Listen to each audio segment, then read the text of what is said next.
Ele pode ocorrer em qualquer contexto social, na vizinhança, na família, nas escolas, universidades, em locais de trabalho.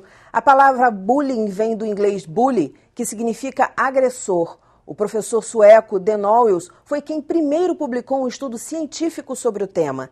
Na década de 70, ele estudou tendências suicidas entre os adolescentes e descobriu que a maioria tinha sofrido algum tipo de ameaça. E pode haver outras consequências. No dia 7 de abril de 2011, o Brasil viveu uma das suas maiores tragédias. 12 alunos de uma escola em Realengo, na zona oeste do Rio, foram assassinados por um jovem de 23 anos. Ele teria sido vítima de bullying anos antes no mesmo colégio. Para entender melhor como lidar com esse problema, fique com a gente. Está no ar o Educação.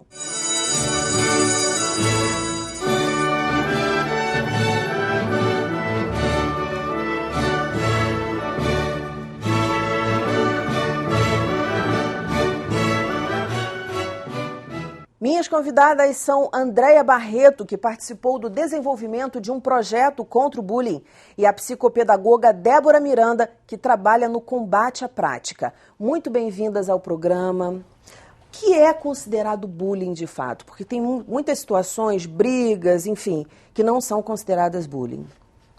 Eu acho que considerado bullying é aquele que marca o aluno de algum jeito.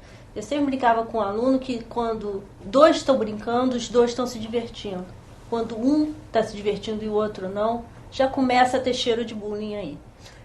E é aquela agressão repetitiva, né?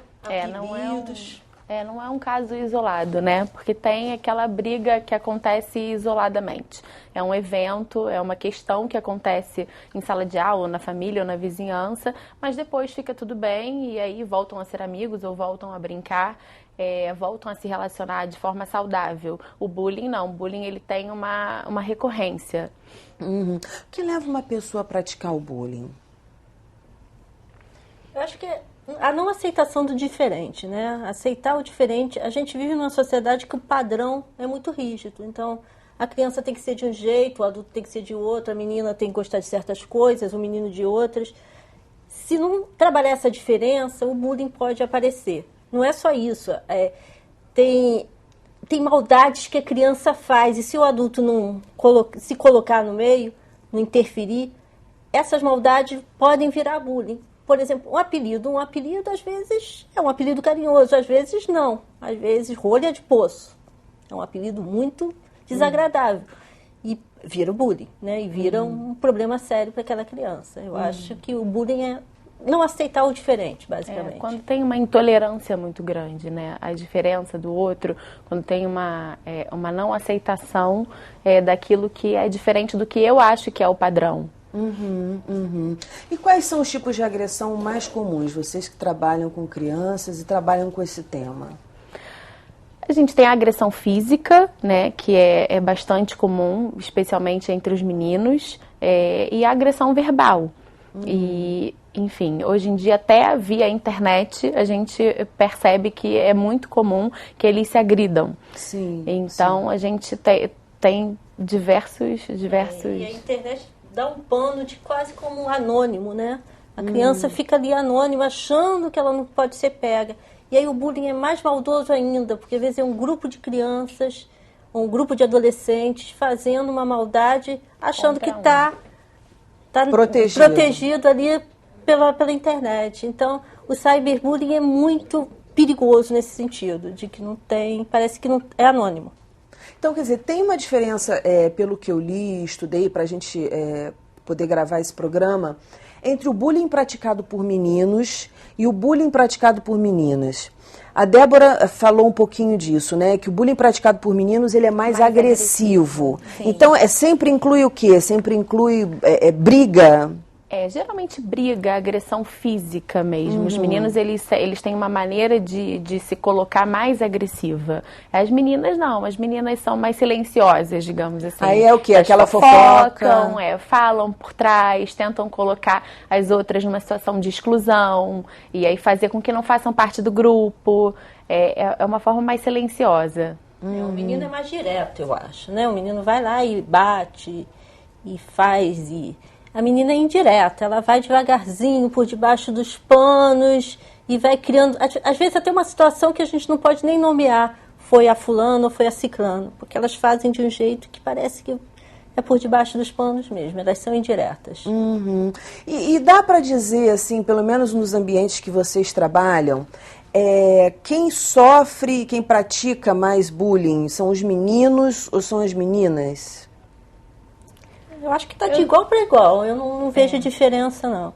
Eu acho que os meninos e as meninas andam praticando bullying e anda sendo uma coisa quase que natural. Às vezes eu ouço assim, infelizmente, é coisa da idade. Eu acho que não é coisa da idade. Eles vão testar a gente e a gente tem que dizer assim, não, até aí você vai, daqui por diante você não vai. Porque nós somos os adultos. E eu acho que não é de menino, não é de menina. É de uma parcela da população que ainda não tem os limites. E os limites têm que ser dados muito seriamente. Você tem que dizer, olha, meu filho, você vai até aqui. Daí por diante você não vai, não. Porque eu estou proibindo. É a autoridade mesmo. Uhum. Quais as consequências? Eu falei de algumas aqui na abertura, trágicas, mas eu queria que vocês ampliassem um pouquinho esse leque, essa discussão. Quais as consequências para a vida de uma criança, de um aluno, a sofrer bullying? Vai da simples exclusão do grupo, né, do eu me excluir, me sentir isolado, passa pela depressão e pode chegar a uma tentativa de suicídio, por exemplo, ou até de agressão do outro, né, uma agressão extrema, como foi o caso que você citou no início.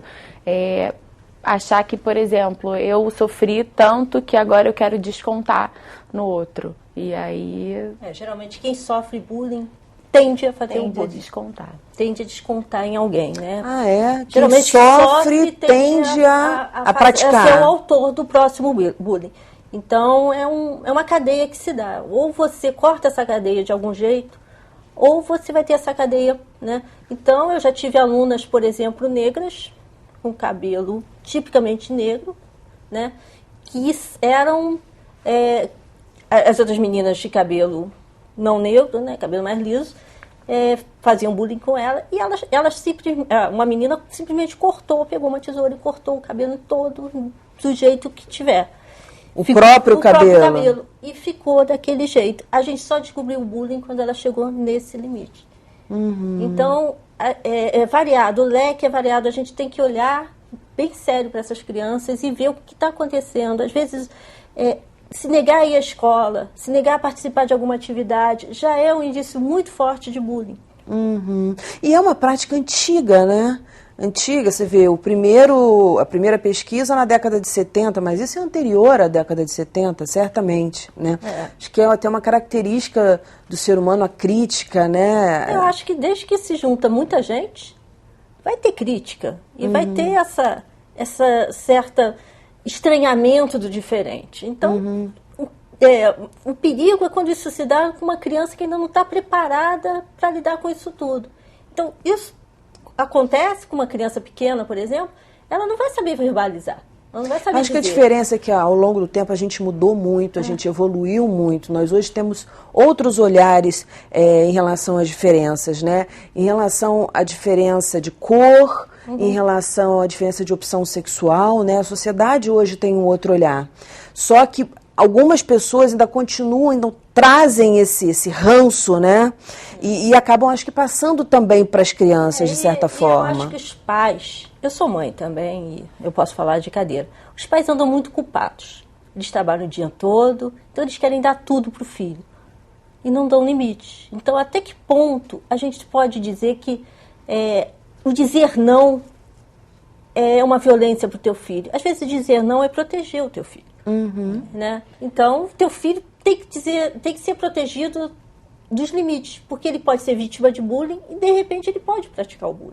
Então, eu acho que essa nossa sociedade está muito aberta, está muito fácil, mas os pais também têm que entender que eles são responsáveis. Responsáveis é responder pelo, né?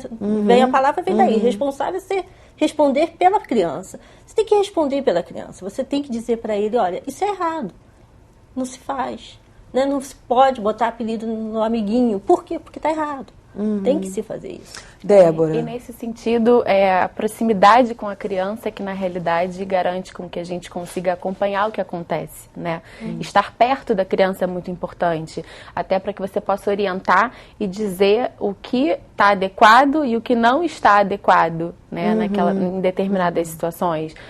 Como a Andréa colocou, você dá um apelido para um colega, pode ser que o colega leve pro lado, ok, tudo bem, é uma brincadeira, mas pode ser que ele não goste. Pode ser um apelido pejorativo, pode ser uma coisa que eu não gosto de escutar. E aí, como a Andréa comentou, se os dois estão brincando, os dois estão se divertindo, né? Sim. Mas se um não está se divertindo, passa a não ficar bom. A gente vai para um breve intervalo pensando nessa dica. Não desgruda.